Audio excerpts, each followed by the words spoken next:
Hi my dear friends, నేను మీ Naveen Patnaik. So ఈ రోజు వీడియో చేయడానికి గల ముఖ్య కారణం ఏంటంటే, ప్రతి వీడియోలో ఒక కామెంట్ చూస్తున్నా ఎప్పటికీ రాజలింగం అనే బ్రదర్ వల్ల.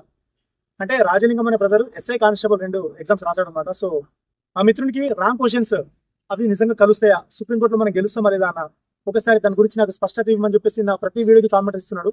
టైం లేక నేను చేయలేకపోయాను, ఎందుకంటే జియో నంబర్ 46 విషయంలో మొన్నటి వరకు మనం సుదీర్ఘ పోరాటం దాని గురించి చేశాము. కానీ నిజం చెప్పాలంటే అసలు ఊహించలేనటువంటి ఒక సన్నివేశం జరిగింది. అందరికీ తెలుసు. ఒక విషయం చెప్పాలనుకుంటున్నా సూటిగా. సో రాజలింగం బ్రదర్, ఎస్పెషల్లీ నీ కొరకు నేను వీడియో చేస్తున్నాను, ఎందుకంటే నీలాంటి డౌట్ ప్రతి ఒక్కరికి ఉంటాయి కాబట్టి. ఈ రాంగ్ క్వశ్చన్స్ కలుస్తాయా, కలిసే అవకాశాలు ఉన్నాయా అని చాలా మంది ఎదురు చూస్తూ ఉన్నారు. నేను వాళ్ళందరికీ ఒక విషయం చెప్పాలనుకుంటున్నాను చాలా స్పష్టంగా.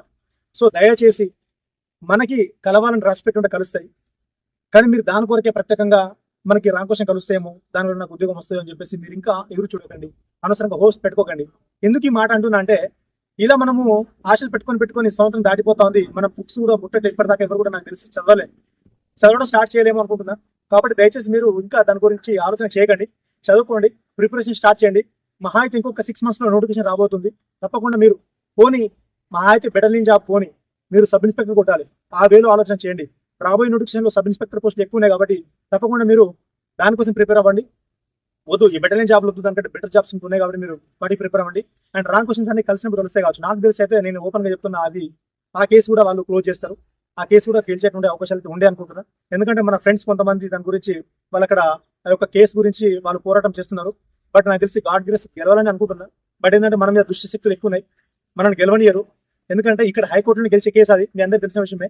ఎందుకంటే ఎక్స్పర్ట్ కమిటీకి ఇచ్చినప్పుడు మనం తెలుసుకున్న విషయం ఏంటంటే, ఆ 13 క్వశ్చన్లో 9 క్వశ్చన్ కలుస్తున్నాయని చెప్పేసి మనకు తెలిసింది. కాబట్టి ఆ 9 క్వశ్చన్ కలిస్తే ఎక్కడ నోటిఫికేషన్కి దెబ్బపడుతుందో, ఎక్కడ మేము ఇచ్చిన రిజల్ట్ లో మళ్ళీ రీరైట్ చేసి మళ్ళీ రిజల్ట్ ఇస్తే ఆల్రెడీ జాబ్స్ పోతే కొంతమందికి అని చెప్పేసి, మా మీద చాలా వ్యతిరేకత వస్తుందని చెప్పేసి, మళ్ళీ రిమార్క్ వస్తుందని చెప్పేసి ఎవరైతే టీఎస్ఎల్ చైర్మన్ ఎవరైతే ఉన్నారో ఆ గుండెనే కాపని చేసింది. కాబట్టి మీరు ఎవరు కూడా బాధపడకండి.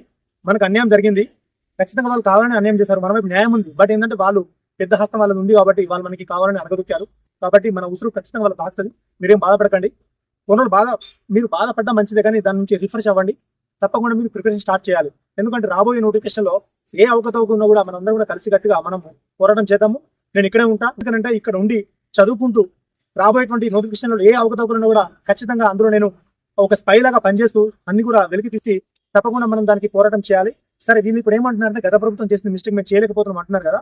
సో ఇప్పుడు దీన్ని అంత ఈజీగా వదిలిపెట్టాము. అయినప్పటికీ ఇప్పుడు రాబోయే నోటిఫికేషన్లో ఇప్పుడు వీళ్ళ సమక్షంలో జరుగుతాయి కాబట్టి అందులో ఏమన్నా మార్పులు చేర్పులు చేయాలన్నా కూడా అది మనం చేసుకుందాం తప్పకుండా. ఎందుకంటే మేధావులు మనకు సపోర్ట్ గా చేసేటువంటి వర్గాలు ఉన్నాయి కాబట్టి ఏ తప్పిదాలు ఉన్నా కూడా మళ్ళీ జియో నంబర్ 46 రాబోయే నోటిఫికేషన్ ఉంచితే మాత్రం ఇంకా ఒక రేంజ్ లో ఉద్యోగం ఉంటుంది అని చెప్పేసి కూడా మనం ఇప్పటి నుంచి మనం చెప్తున్నాము. సో ఏదన్నా మనకు ఈవెంట్స్ ఏ విధంగా మార్చుకోవాలనుకున్నా, లేకపోతే ఏజ్ లిమిట్ ఎంత ఉంచాలి. ఇప్పుడు మనకి కరోనా వల్ల 2 years అప్పటికే లాస్ అయింది కదా. సో మళ్ళీ ఇప్పుడు కూడా ఈ నోటిఫికేషన్ దాకా మళ్ళీ మనకు 2025 వస్తాయి కాబట్టి మనం మళ్ళీ ఏజ్ రిలాక్సేషన్ పెంచుకోవాలన్నా ప్రతి ఒక్కరు కూడా మనం కలిసి ఫైట్ చేద్దాం. సో మిత్రులారా, మరీ చెప్తున్నాను, రాంగ్ క్వశ్చన్ గెలిస్తే కావచ్చు, మాకు ఉద్యోగం వస్తే అని చెప్పేసి ఇంకా మీరు ఆశ పెట్టుకోకండి. నేను ఉన్నట్టుగా చెప్పే మనిషిని, నేను ఎవరికి కూడా భయపడను. నాకు ఎవరైనా ఇట్లా చెప్పు అని చెప్పినా కూడా నేను భయపడను. నేను ఓపెన్గా చెప్పేస్తాను. ఎందుకంటే మీరు నా అన్న లాంటి వాళ్ళు, తమ్ముడు లాంటి వాళ్ళు. మీరు ఇంకా ఆశతోని బుక్కులు ముట్టకుండా వాటి కోసం ఎదురు చూస్తే ఆ పని కాదిగా. ఎందుకంటే వాళ్ళు కావాలని అక్కడ వాళ్ళు దాన్ని ప్రెస్టేజ్ గా తీసుకుని మనల్ని ఓడగొట్టారు. కాబట్టి అక్కడికి సుప్రీంకోర్టు వరకు తీసుకువెళ్ళాలంటే అది 100% మన కేసు అయితే వాళ్ళు గెలిచేటువంటి దిశగా వాళ్ళు ఆలోచన చేయరు. కాబట్టి మీరు తక్షణమే అంత మానేసి చదువుకోవడం స్టార్ట్ చేయండి. మంచి జాబ్స్ ఉన్నాయి కాబట్టి మీరు ప్రిపరేషన్ స్టార్ట్ చేయండి. రాజలింగం బ్రదర్, నా మాటలు నీకు అర్థమవుతాయి, నువ్వు అర్థం చేసుకుంటావు అని చెప్పేసి నేను కోరుకుంటున్నా. దయచేసి నా మాటలు నీకు ఏమైనా ఇబ్బంది కనిపిస్తే కూడా నన్ను క్షమించు. బట్ నువ్వు ప్రిపరేషన్ స్టార్ట్ చేయడం నాకు కావాలి. సమయం అది వస్తాయి కావచ్చు. ఒకవేళ రేపటి రోజున కేసు గెలిచింది అనుకో, ఈ జాబ్ నీకు వస్తుంది. అంతేగాని అది గెలుస్తుంది, ఎప్పుడు గెలుస్తుంది, తొందరగా గెలుస్తుందా, అయిపోతుందా, నాకు జాబ్ వస్తా అని చెప్పేసి నువ్వు అనవసరంగా ఉన్న ప్రజెంట్ టైం వేస్ట్ చేయదు. ఎవరు కూడా అందరినీ దృష్టి పెట్టుకుని చెప్తున్నాను, not only Rajalingam brother. So అందరు కూడా తప్పకుండా మన పని మనం చేస్తూనే ఉండాలి. ఆ రాబోయే వచ్చే వస్తుంది, పోతుంది మనకి. కాబట్టి మన యొక్క రోజువారీ దిశలో మనం చేసేటువంటి పని మనం ఎప్పుడు కూడా డిలే చేయదు. కాబట్టి మీరు అందరూ కూడా ప్రిపరేషన్ స్టార్ట్ చేయండి. తప్పకుండా ఏది ఉన్నా కూడా నేను అప్డేట్ ఇచ్చేటువంటి ప్రయత్నం నేను ఉంటా. కాబట్టి మన ఛానల్ ఇంకెవరైనా చూస్తున్న వాళ్ళు ఎవరైనా సబ్స్క్రైబ్ చేయకపోతే సబ్స్క్రైబ్ చేసుకోండి. అండ్ లైక్ అండ్ షేర్ చేయండి. ప్రతి ఒక్కరికి తెలవాలి. ఎందుకంటే ఏదో అల్లటప్ప వీడియోలు కానీ, ఏదో టైంపాస్ పనికిరాని వీడియోలు అయితే మనం చేయము. మనం ప్రతి ఒక్కటి పనికొచ్చే వీడియో చేస్తాము. అది ఎడ్యుకేషన్ పరంగా సాటి నిరుద్యోగికి ఏమైతే కావాలో ఆ విషయాలు తెలుసుకుని మరి నేను చెప్పే ప్రయత్నం చేస్తూ ఉంటాను. కాబట్టి మీ అందరికీ సపోర్ట్ నాకు కావాలి. ఎందుకంటే everyone should start with zero. ఎవరు కూడా అన్ని తెలుసుకోలేరు పుట్టుకతోనే, ఎవరు కూడా ఒకటిసారి ఎదగలేరు. కాబట్టి మీ యొక్క సపోర్ట్ తోనే నేను ప్రతి ఒక్క విషయం తెలుసుకుని మీకు చెప్పేటువంటి ప్రయత్నం చేస్తాను. సో మీరందరూ కూడా చదువుకోండి మంచిగా. అక్కడ జరిగినటువంటి ప్రాసెస్ జరుగుతుంది. బట్ అది కొన్ని ఓపెన్ గా, అంటే అక్కడ చాలా మంది అంత హ్యూజ్ అమౌంట్ పెట్టుకుని వాళ్ళు అక్కడ కేసు నడిపిస్తున్నారు కాబట్టి వాళ్ళ విషయాలు కొన్ని లీక్ చేయదు. అది ఈ మంత్ లో ఆర్గ్యుమెంట్ జరుగుతాయి కావచ్చు. బట్ ఆ ఆర్గ్యుమెంట్ జరిగిన తర్వాత ఏమైందో మీకు తెలిసిపోతుంది. నేను ముందే చెప్పడం కరెక్ట్ కాదు, ఎందుకంటే వాళ్ళు అక్కడ అంతా డబ్బులు పెట్టుకొని పోతున్నారు. నేను వాళ్ళ అప్డేట్ నేను లీక్ చేశాను అనుకో, అనవసరం వాళ్ళని తిట్టుకుంటూ, అది కరెక్ట్ కాదు. సో నేను ఏమంటున్నాను, లాస్ట్ లో ఆడ జరుగుతుంది.